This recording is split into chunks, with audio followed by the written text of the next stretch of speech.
Hello बच्चों, क्या हाल चाल? ठीक है? ओके। उम्मीद करता हूं कि आप लोग ठीक होंगे और अपनी अपनी पढ़ाई भी ठीक से कर रहे होंगे। पिछला वीडियो लेक्चर हमारा आप लोगों ने पढ़ा होगा। हम लोगों ने बात किया था Ampere's law and its application part 1। तो बच्चों, आप सभी लोगों का हमारे YouTube channel physics by Dharmendra Pandey में बहुत बहुत स्वागत है।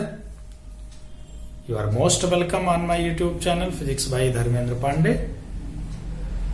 And today we are going to discuss the remaining application part of Ampere's law, which is application number 2 and application number 3. And in this video lecture we will discuss in detail. हम सभी लोग इस video में ampere के परपथीय नियम के application number 2 और 3 को विस्तृत रूप में चर्चा करने वाले हैं। एप्लीकेशन नंबर 2 क्या है, सबसे पहले इसे देखते हैं बच्चों। किसी लंबी धारावाही परिनालिका के कारण चुंबकीय क्षेत्र कैसे निकालते हैं? How we can calculate magnetic field intensity due to a long current carrying solenoid. And secondly we have to calculate the magnetic field intensity because of windless solenoid, or you can say toroid. Toroid और solenoid में basic difference यह है कि solenoid को एक circular shape में अगर turn कर दिया जाए तो वो सिरा विहीन परिनालिका, जिसको हम टोरॉइड कहते हैं, बन जाती है। उसके कारण चुंबकीय क्षेत्र की गणना करेंगे। तो सबसे पहले हम नंबर 2 एप्लीकेशन नंबर 2 लेते हैं, magnetic field due to current carrying long solenoid. बच्चों, धारावाही परिनालिका आप लोग क्लास 10th में मैग्नेटिज्म में थोड़ा बहुत पढ़े होंगे। धारावाही परिनालिका की दंड चुंबक से काफी कुछ साम्यता है, समानता है। धारावाही परिनालिका एक लंबी, सपोज करिए ये एक सिलेंड्रिकल शेप का है। इसके ऊपर, इस मार्कर के ऊपर हम एक इंसुलेटेड वायर को, इसके ऊपर एक करंट कैरिंग कंडक्टर को वाउंड कर दें, लपेट दें, रैप कर दें, तो उसमें करंट फ्लो कराएं तो वो क्या हो जाएगी? करंट कैरिंग सॉलिनॉइड हो जाएगी। इस वायर को हटा लें तो एक्चुअली ये तो उसका सेक्शनल व्यू है। करंट कैरिंग सॉलिनॉइड को आप ऐसे समझिए, हमारा सॉलिनॉइड स्ट्रक्चर, सॉलिनॉइड जिसको हम लोग परिनालिका कहते हैं। पहले बच्चों जान लीजिए परिनालिका होती क्या है। अब जब इसमें करंट फ्लो करेगी, इसको डॉट डॉट कर दिया है, इसमें जुड़ी है ना। तो अब इसमें जब करंट फ्लो करेगी तो एक लूप टाइप का स्ट्रक्चर बनेगा और उस लूप के कारण इसके अंदर एक मैग्नेटिक फील्ड ओरिजिनेट होगी। वो मैग्नेटिक फील्ड के कारण इधर का नॉर्थ, इधर का साउथ पोल, इधर का नॉर्थ पोल जैसा बिहेव करेगा। ये एक दंड चुंबक, दंड चुंबक आप लोगों को बच्चों पता होगा, एक बार मैग्नेट जिसको हम बोलते हैं। ये नॉर्थ पोल, ये साउथ पोल है। तो मैग्नेटिक लाइन्स ऑफ फोर्सेस कैसे होती हैं? इधर से इधर निकलती हैं, इधर से इधर निकलती हैं, ऐसे निकलती हैं और इधर से ऐसे आती हैं, है ना। तो ओवरऑल ये क्लोज्ड कर्व तो फॉर्म करती हैं। तो काफी कुछ अगर हम इसको देखें, करंट कैरिंग कंडक्टर सोलेनॉइड को अगर हम लें तो इधर this current carrying solenoid, there is a magnetic field around that, and that magnetic field we have to calculate what is its value inside long solenoid. उसके सेंट्रल पॉइंट पर अंदर कितना चुंबकीय क्षेत्र है, that is our aim to calculate the magnetic field intensity inside the long current carrying solenoid. तो बच्चों, आशा करता हूं कि आपको धारावाही परिनालिका क्या है और धारावाही परिनालिका का चुंबकीय क्षेत्र के साथ काफी कुछ साम्यता है। इसका मतलब ये भी चुंबकीय प्रॉपर्टी को रखता है बार मैग्नेट जैसा। तो इसके कारण चुंबकीय क्षेत्र निकालना है और हमें एम्पियर के परपथीय नियम का उपयोग करना है, एम्पियर्स लॉ लगाना है। तो उसके लिए हम ये वाला फिगर इस्तेमाल करेंगे और समझाने के लिए आपको ये बताया। तो आइए बच्चों अब आगे देखते हैं how we can calculate the magnetic field intensity because of this long current carrying solenoid। तो कुछ बेसिक चीजें लिख देंगे। माना एक लंबी धारावाही परिनालिका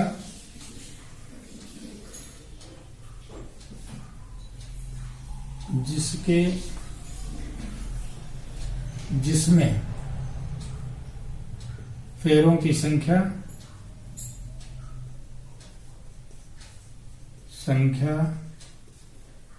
कैपिटल N तथा लंबाई स्मॉल l है। ओके, स्मॉल n प्रति एकांक लंबाई में फेरों की संख्या, प्रत्येक फेरे में प्रवाहित धारा I0। ये एज्यूम कर रहे हैं हम लोग हर फेरे में कितनी धारा प्रवाहित हो रही है, I0। तो इसके कारण अब चित्र में अब आगे एम क्या है, इस धारावाही परिनालिका के कारण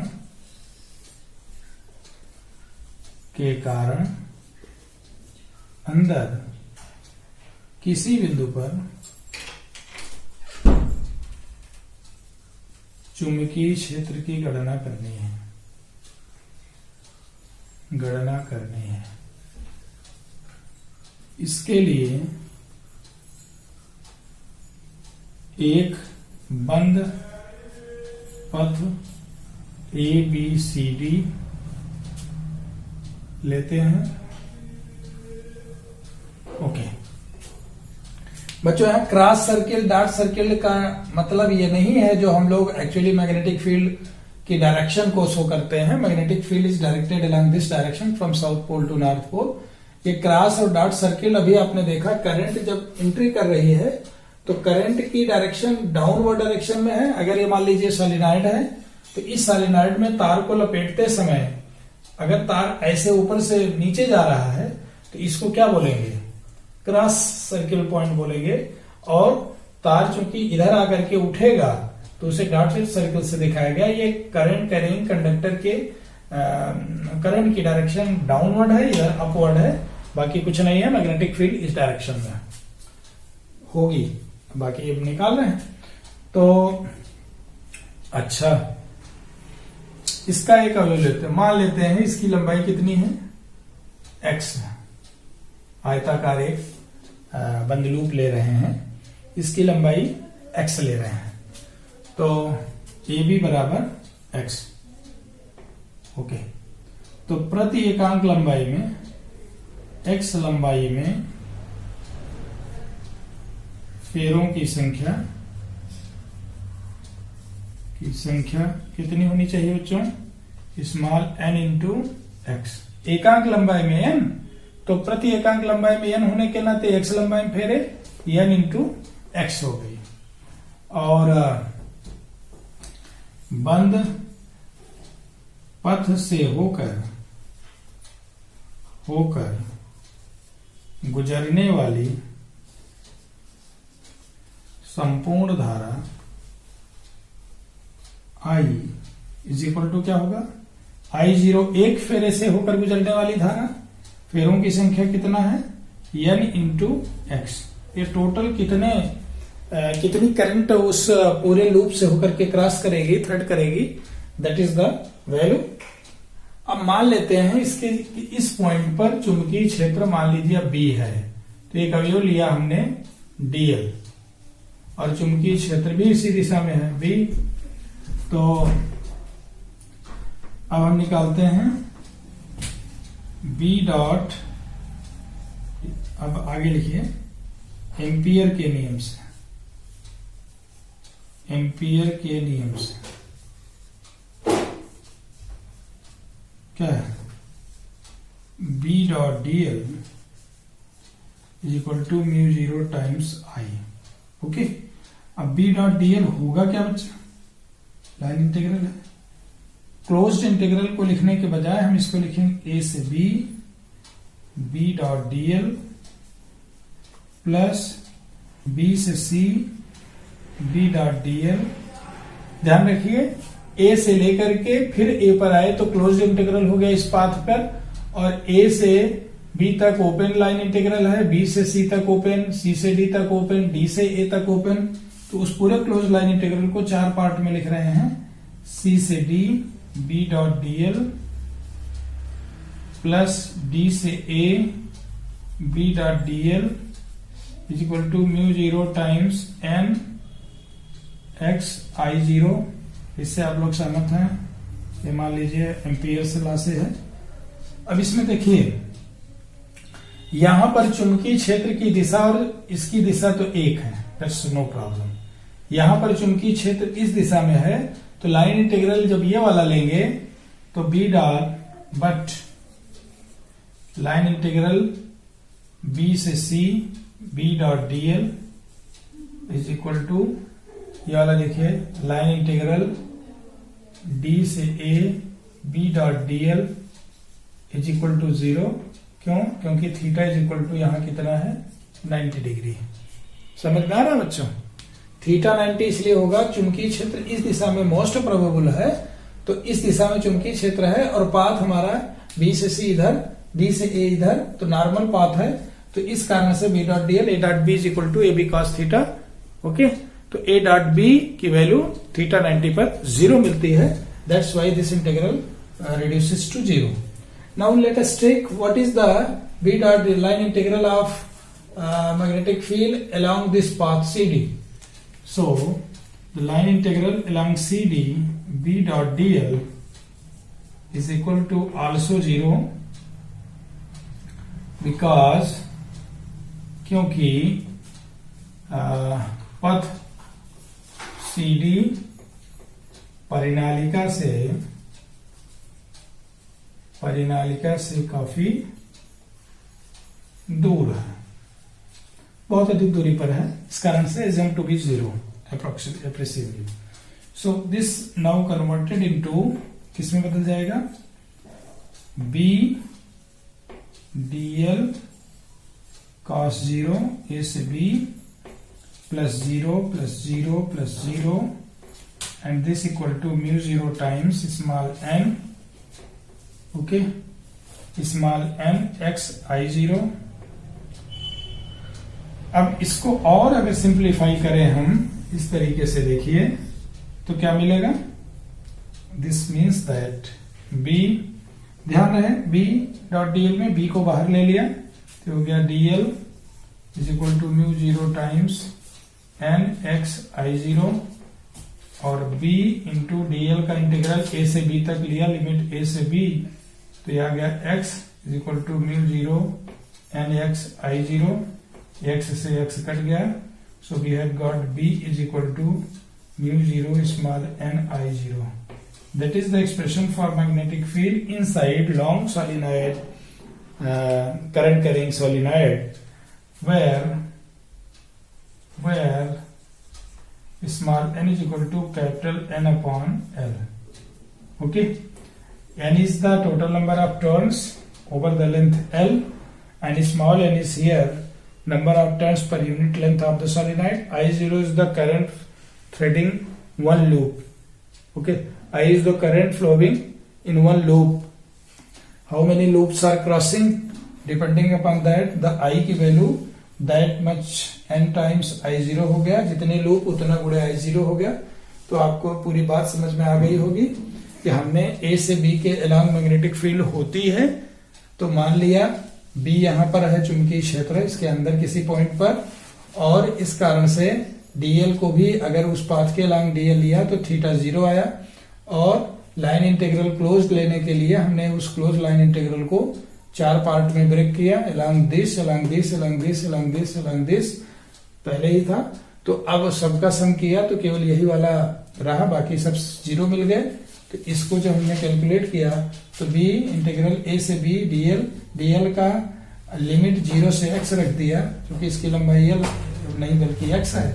तो यहाँ पर x x कैंसिल हो गया, तो 0 li। एक चीज देखने से ये लग रहा है कि चुंबकीय क्षेत्र की तीव्रता सॉलिनॉइड के अंदर टोटल नंबर ऑफ टर्न के बजाय पर यूनिट लेंथ में कितने टर्न है, यानी नंबर डेंसिटी, टर्न की डेंसिटी कितनी है। अगर बहुत पास पास है तो चुंबकीय क्षेत्र ज्यादा होगा, बहुत दूर दूर है तो चुंबकीय क्षेत्र कम होगा। हाँ, टोटल नंबर कितने हैं इसके बजाय number of turns per unit length कितने हैं उस पर डिपेंड करता है। ओके, तो आई होप कि आपको ये समझ में आ गया होगा, और ये इंपॉर्टेंट डेरिवेशन है, कंपटीशन में भी पूछता। हाँ, एक स्पेशल केस आप लोग जान लीजिए बच्चों कि यदि पॉइंट ऑफ ऑब्जर्वेशन हमारा अंदर एक्सिस के आसपास न हो करके अगर हम किसी एक किनारे पर ले लें, विशेष स्थितियां, विशेष स्थिति क्या हो सकती, जैसे मान लीजिए ये सॉलिनॉइड है, क्रॉस सर्किल है, डॉट सर्किल है। अब अगर पॉइंट ऑफ ऑब्जर्वेशन हमने इस एंड पर इसके सापेक्ष एंगल मेजर किया θ1, इस एंड पर मेजर किया, लॉन्ग नहीं, एक डेफिनेट लंबाई की है, बहुत अधिक लंबाई की ना होकर के निश्चित लंबाई की है। इस एंगल को हमने मेजर किया θ2। तो B इस पॉइंट पर पॉइंट ऑफ ऑब्जर्वेशन चुंबकीय क्षेत्र कितना होगा, B equal to μ0 small n I0 cos θ1 minus cos θ2 that is by 2। ये होगा, श्योर होगा, डेरिवेशन आपको नहीं पढ़ना है, लेकिन ये चीज जानते रहिए। तो किसी एक सिरे पर, किसी एक सिरे पर चुंबकीय क्षेत्र कितना होगा, तो उसके लिए θ1 is equal to 0 degree, θ2 is equal to कितना हो गया 90 डिग्री। जब यहां पर आ गए तो θ1 0 हुआ, P यहां पर आ गया P', और इसके रिस्पेक्ट में जब पॉइंट ऑफ ऑब्जर्वेशन ये है तो यहां से इसके इस एंगल को देखें कितना होगा, θ1 90 रादर, θ1 90 और θ2 कितना हुआ पाई हो जाएगा, काफी लंबा। तो अब इसको जब करेंगे तो B इक्वल टू आ जाएगा μ0 n I0 बाई 2। तो किसी एक सिरे पर मध्य बिंदु पर जितना चुंबकीय क्षेत्र होता है उससे सिरे पर आएंगे तो हाफ रिड्यूस हो जाएगा, आधा हो जाएगा। तो ये भी कभी कभी प्रश्न कंपटीशन वगैरह में पूछते हैं। तो कुल मिलाकर के धारावाही परिनालिका एक दंड चुंबक जैसी स्ट्रक्चर है, दंड चुंबक जैसा ही चुंबकीय क्षेत्र देता है। और स्ट्रक्चर तो आपको हमने बताया कि किसी एक बेलनाकार पाइप के ऊपर वायर को लपेट लें, और वायर कैसा हो, वार्निश्ड हो, ताकि उसके एक दूसरे के टच में ना आए, और वह सभी अपने आप में करंट कैरिंग लूप की तरह होंगे, और सब लूप के कारण मैग्नेटिक फील्ड होगी। और वो मैग्नेटिक फील्ड मान लीजिए इसके अंदर है, और इसका सेक्शनल व्यू दिखाया गया है। हाँ, एम्पियर्स लॉ लगाने के लिए हम सभी लोगों को कोई न कोई किसी निश्चित आकार का एक लूप लेना पड़ेगा। लूप यहाँ हमने रेक्टेंगुलर शेप को ले लिया, ABCD A, और जब एम्पियर सर्किट लॉ लगाया तो टोटल कितने नंबर ऑफ टर्न्स इसमें से निकल रहे हैं इस बंद लूप से, उसको कैलकुलेट किया। और हर फेरे से एक I0 करंट थी, तो टोटल करंट कितनी इससे थ्रेड हो रही है निकल आई, B.dl is equal to μ0 times net current flowing through the loop passing crossing through the loop. अब ये समझ में आ गया होगा, आई होप। अब आप लोग देखिए बच्चों, magnetic field intensity, second third application of Biot-Savart law. Now we are going to discuss about the third application of Biot-Savart law, which is toroid. Third is toroid टोरायड अथवा सिरे विहीन, सिरे नहीं सिरा विहीन परिनालिका, दोनों कह सकते हैं बच्चों। अभी हम बता रहे हैं कैसे कह सकते हैं। के कारण बी कैलकुलेट करना, दैट इज आवर टोराइड को अंग्रेजी में TOROID, that is called toroid. अब सबसे पहले समझ लें टोराइड है क्या। एक सर्किल बनाएं और उस सर्किल कंसेंट्रिक सर्किल रादर बनाएं, तो इस कंसेंट्रिक सर्किल के ऊपर वायर को लपेटना है। तो हमें इसे ऐसा करना है ओके कि बाहर इसके क्रॉस आए, यानी एक तरह से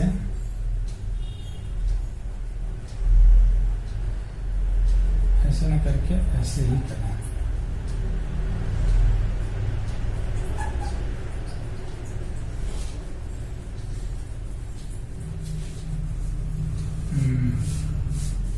मान लीजिए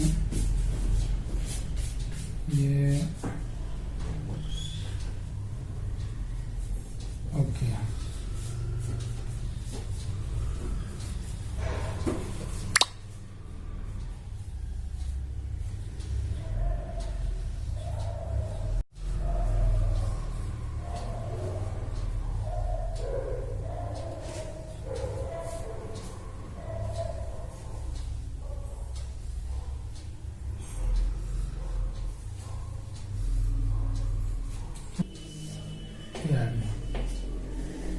तो ये करंट ऐसे निकल रही है, इधर से जा रही है। दोनों बातें हो सकती है, कुछ भी ले सकते हैं। इसका जरा सेक्शनल व्यू देखें, कुछ इस तरीके से आएगा, है ना। ये है। तो यहां पर हम लोग जो बना रहे हैं क्रॉस सर्किल फील्ड यहां है, यहां क्रॉस सर्किल है, यहाँ क्रॉस सर्किल है, यहाँ क्रॉस सर्किल है, यहाँ क्रॉस सर्किल है, यहाँ क्रॉस सर्किल है, यहाँ क्रॉस सर्किल है, यहाँ क्रॉस सर्किल है, और इन सभी जगहों पर डॉट सर्किल है, डॉट सर्किल है।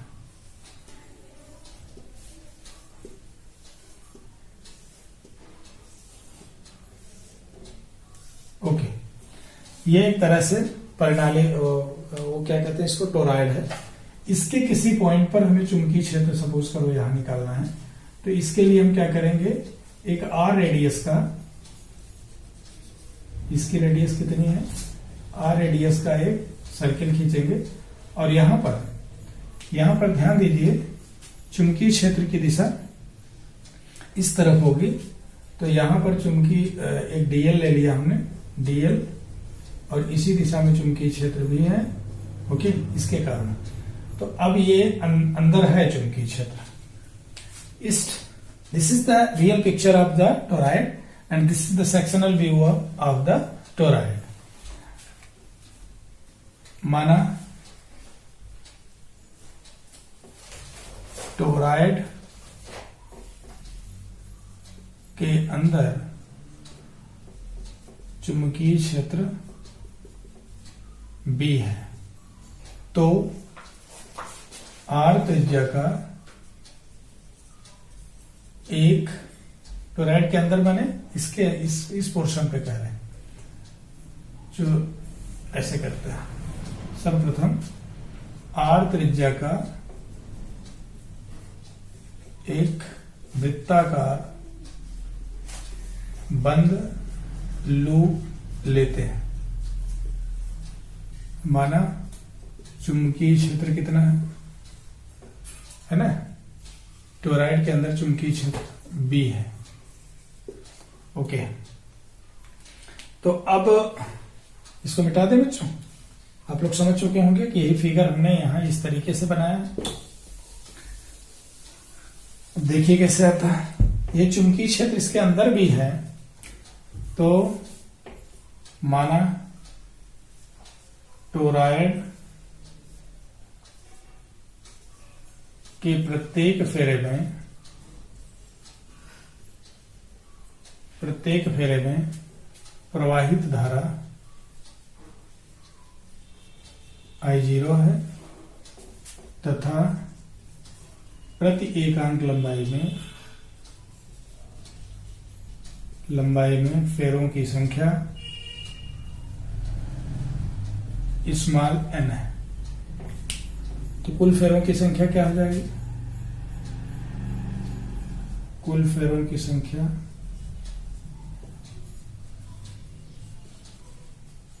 यदि कैपिटल N हो तो कैपिटल N बराबर कितना हो जाएगा, या स्मॉल n बराबर कैपिटल N बटे इस पूरे टोरॉइड की लंबाई 2πr, ये समझ लीजिए, है ना।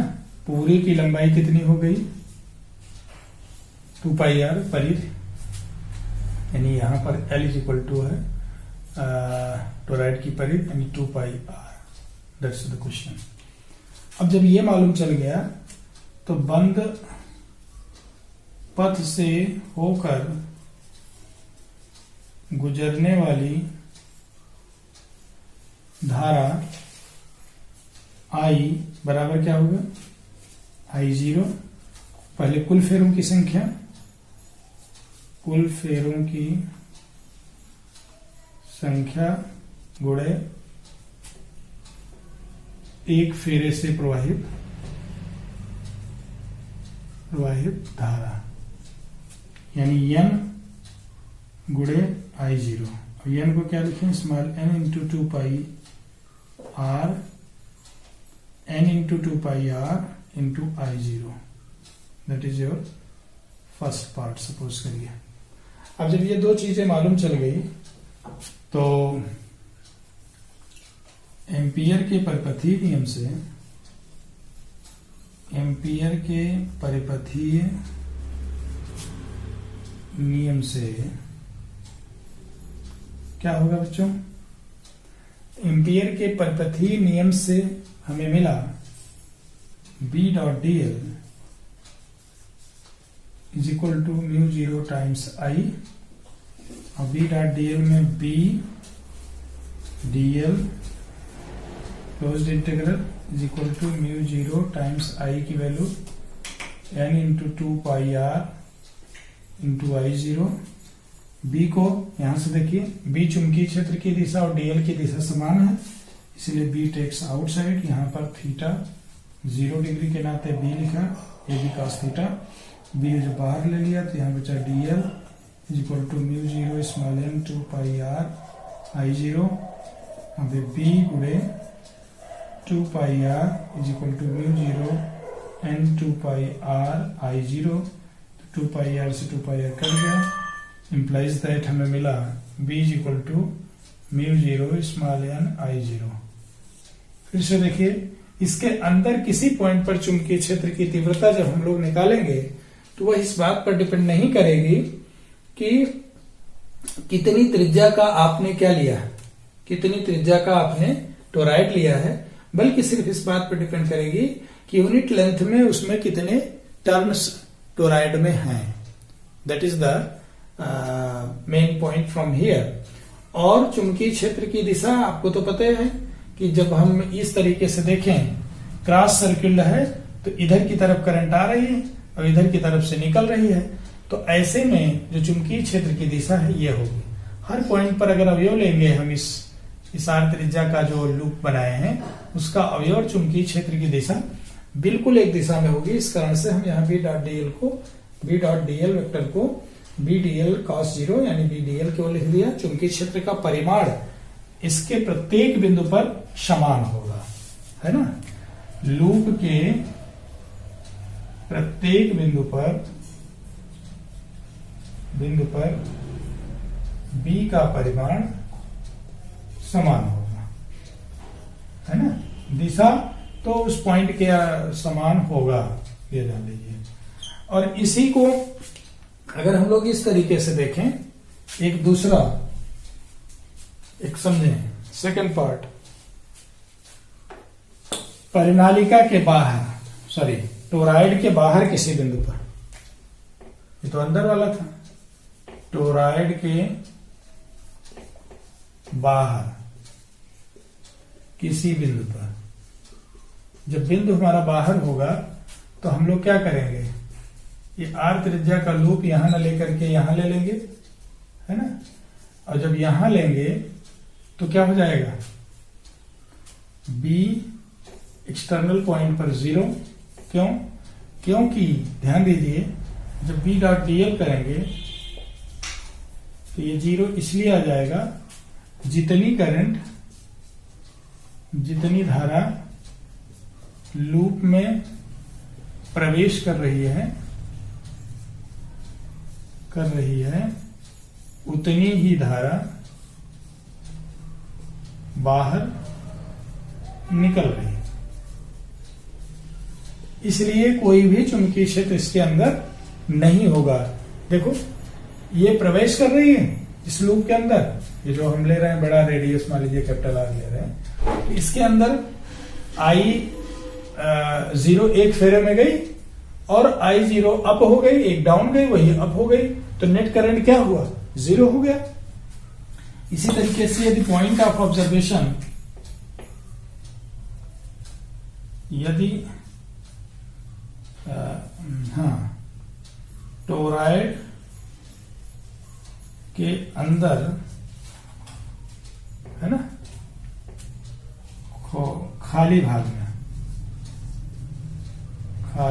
में चुंबकीय क्षेत्र ये किसी बिंदु पर अगर, तो मान लीजिए हमने ये ले लिया एक, इस बिंदु पर चुंबकीय क्षेत्र निकालना चाह रहे हूं, तो यहां पर डीएल लेंगे।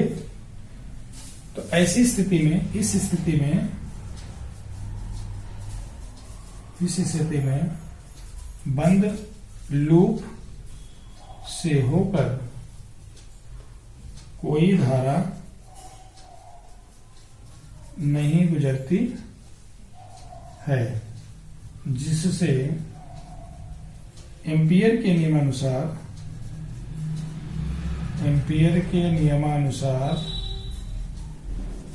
B dot D L closed integral is equal to μ0 times I net current 0 that is 0, अर्थात b इज इक्वल टू 0। तो बच्चों ध्यान रखिए, हमें टोरॉइड के कारण जो चुंबकीय क्षेत्र मिलेगा उस संपूर्ण टोरॉइड के एक्सिस के अलोंग, यानी उसके मिड पॉइंट पर कहीं पर लें, इसके अंदर किसी पॉइंट पर लें, तो चुंबकीय क्षेत्र तो ऑलमोस्ट हमको constant which is equal to μ0 and I0 मिलेगा।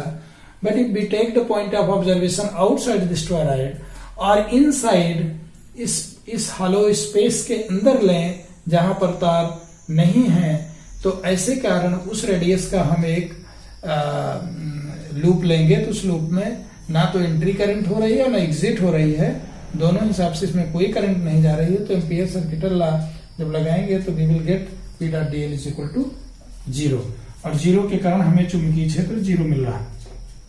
यहां बच्चों ध्यान रखिएगा, ये जो स्मॉल n है it is always equal to total turn upon 2 pi r, ये हमेशा ध्यान रखिएगा। तो आज हम लोगों ने एम्पियर के परिपथीय नियम का जो दोनों पार्ट था, सेकंड सॉलिनॉइड के कारण चुंबकीय क्षेत्र और दूसरा टोरॉइड के कारण चुंबकीय क्षेत्र, इसको कंप्लीट किया। तो अब हम सभी लोग एम्पियर के नियम और उसके अनुप्रयोग के बारे में परिचित हो गए। आगे बच्चों हम आप लोगों से डिस्कस करेंगे अगले वीडियो में, किसी मूविंग चार्ज को जब हम किसी मैग्नेटिक फील्ड में रखते हैं तो उस पर कितना चुंबकीय बल लगता है, मूव कर रहा है, मूविंग चार्ज है। मूविंग चार्ज यदि आप करंट करेंगे, कंडक्टर की स्थिति भी बनता है, उसको डिस्कस बाद में करेंगे। सबसे पहले हम बताएंगे कि अगर क्यू चार्ज भी चुंबकीय क्षेत्र में किसी दिशा में भी वेग से गतिशील है तो how it will create a magnetic field, and then we will discuss how a current carrying conductor, if it is placed in a magnetic field, will experience certain amount of magnetic field that will call magnetic force that we call Lorentz force। तो इसका discuss करेंगे। और किसी आवेशित कण के किसी चुंबकीय क्षेत्र में गति होने पर लगने वाले बल के आधार पर हम उसके पथ को कैसे डिसाइड करते हैं, उसका पथ कैसा होगा, इलेक्ट्रोडायनेमिक्स मेन रूप से यह है। तो इसकी चर्चा हम अगले क्लासेस में करेंगे।